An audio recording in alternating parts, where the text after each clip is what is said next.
예, 이번 시간에는 노무에 대해서 간단하게 짚어보고 가도록 하겠습니다. 이제 가장 많이 실수하시는 부분이 이제 직원을 고용하시고 근로계약서를 작성 안 하시는 경우가 많은데요. 근로계약서는 꼭 작성하셔야 됩니다. 그래서 두 부 작성하여 간인하고, 그리고 한 분은 직원에게 교부하고 한 분은 회사에서 보관. 만약 미작성했다라고 하면 인당 500만 원 이하의 벌금이 부과될 수 있다는 거 기억하셔야 됩니다. 그래서 이제 실제 사례이기도 한데요. 직원이 첫 출근을 했어요. 근데 출근을 하고 근로계약서를 쓰지 않고 오전 근무만 하고 갑자기 회사를 나갔다. 그래서 만약 이제 고용노동부 가서 신고하면 근로계약서 미작성으로 들어갑니다.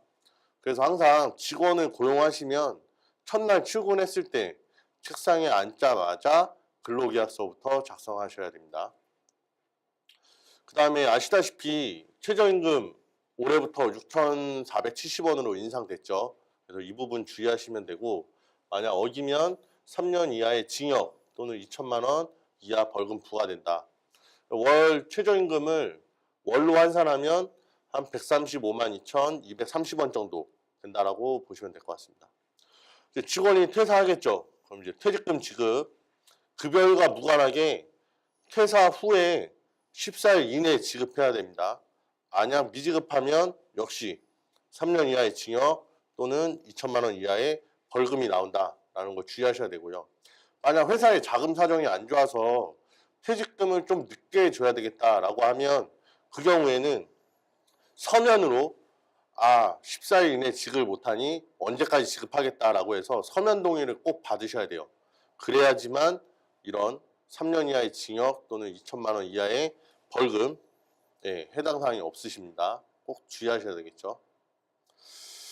이제 가장 골치 아픈 게 이제 4대 보험이죠. 4대 보험.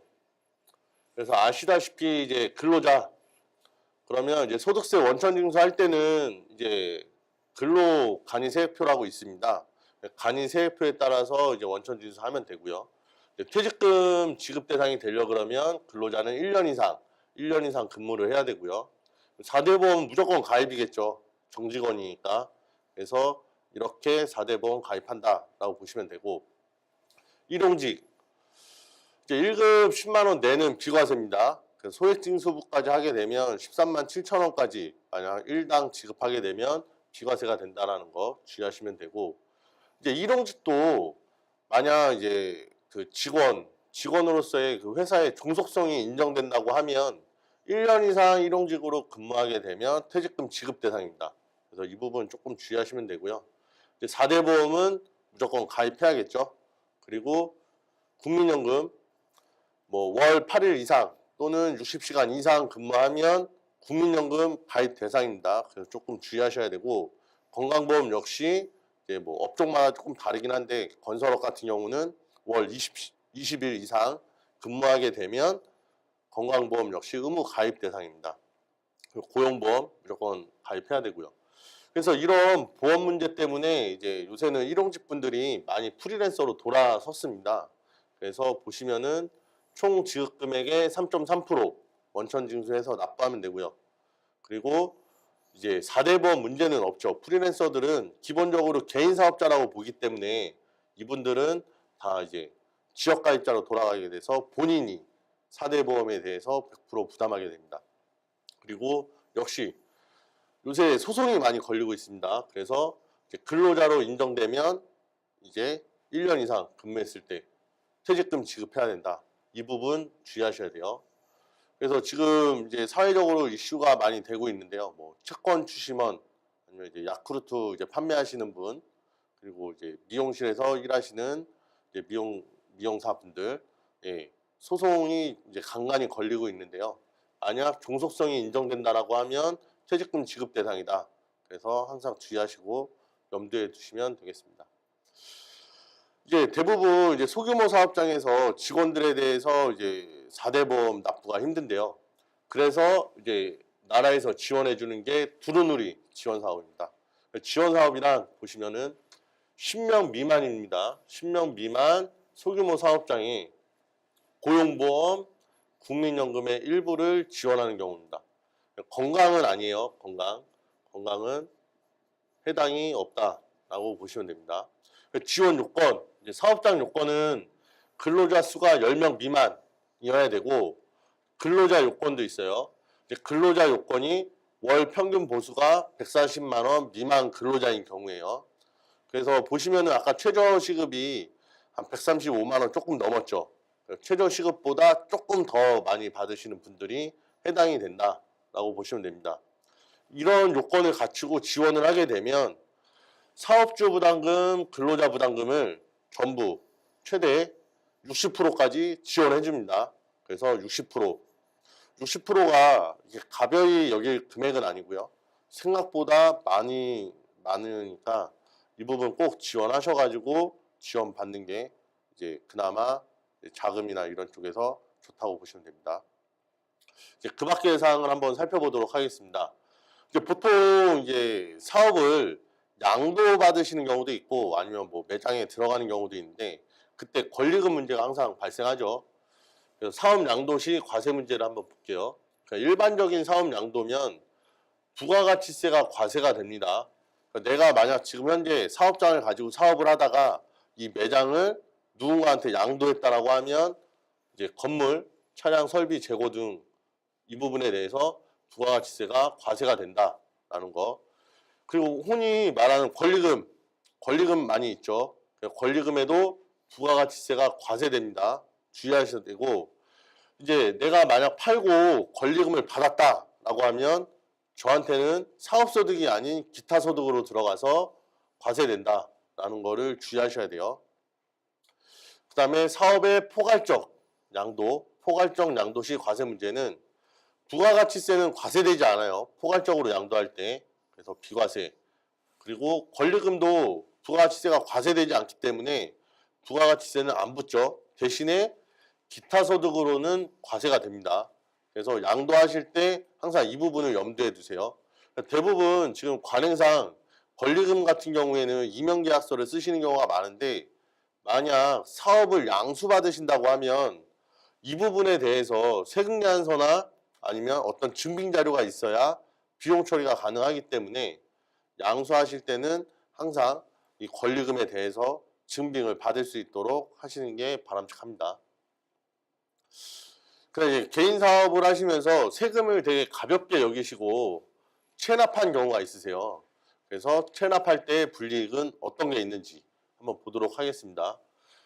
가산금을 추가로 부담한다. 그래서 여기서 가산금이라는 거는 내가 만약 1억을 체납을 했다라고 하면 그 체납 일수만큼에 대해서 이자를 내신다고 보시면 돼요. 그래서 이자를 가산금이라고 분다라고 보시면 되고 이제 매월 1.2% 그리고 납부기한 내에 납부하지 못하면 3% 우선 붙는다라는 거 보시면 되고요.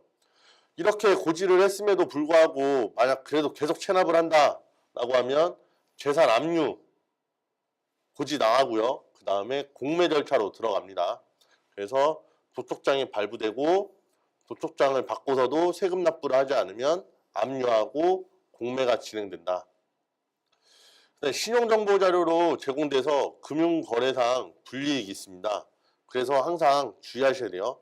자료 제공일 현재 500만 원 이상인 체납자, 체납 발생일로부터 1년 이상이 경과하였거나 1년에 3회 이상 체납한 경우 신용정보 자료를 제공한다 라고 해서 이제 사업을 하시면은 대출 받는 경우가 많은데 대출 받으실 때 불이익이 있습니다.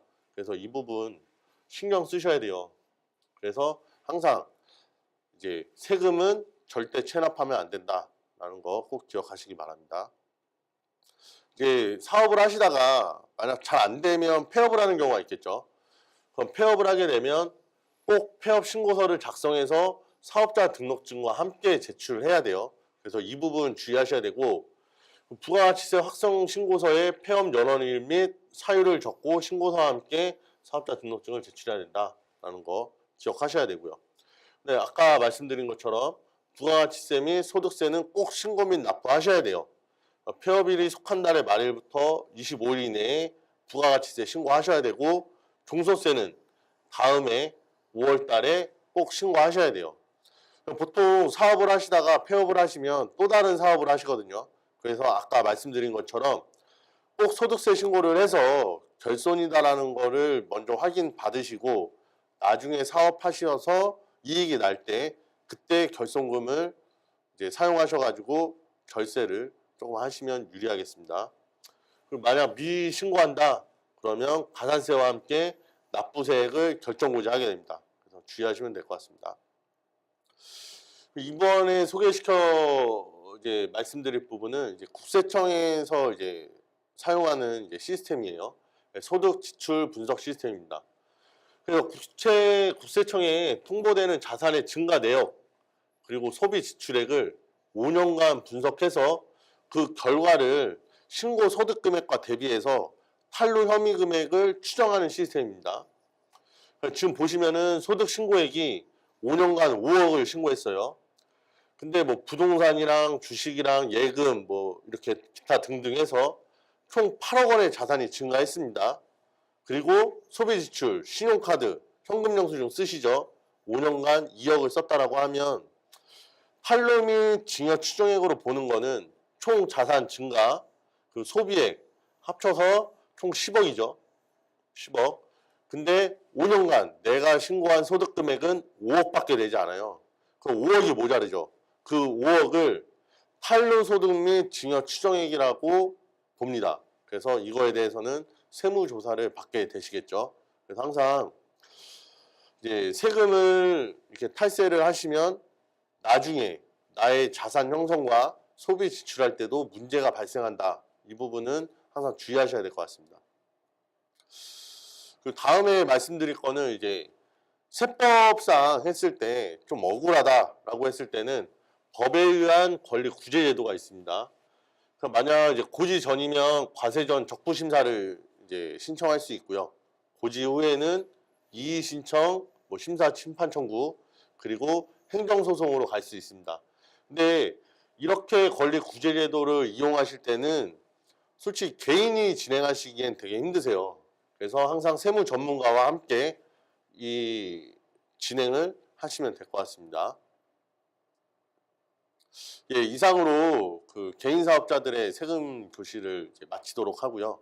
만약 이제 개인 사업 하시면서 궁금하시거나 아니면 이거는 조금 너무 억울하다 아니면 너무 궁금하다라는 거 이때는 이제 저한테 메일을 주시면은 제가 메일로 친절하게 상담해 드리도록 하겠습니다.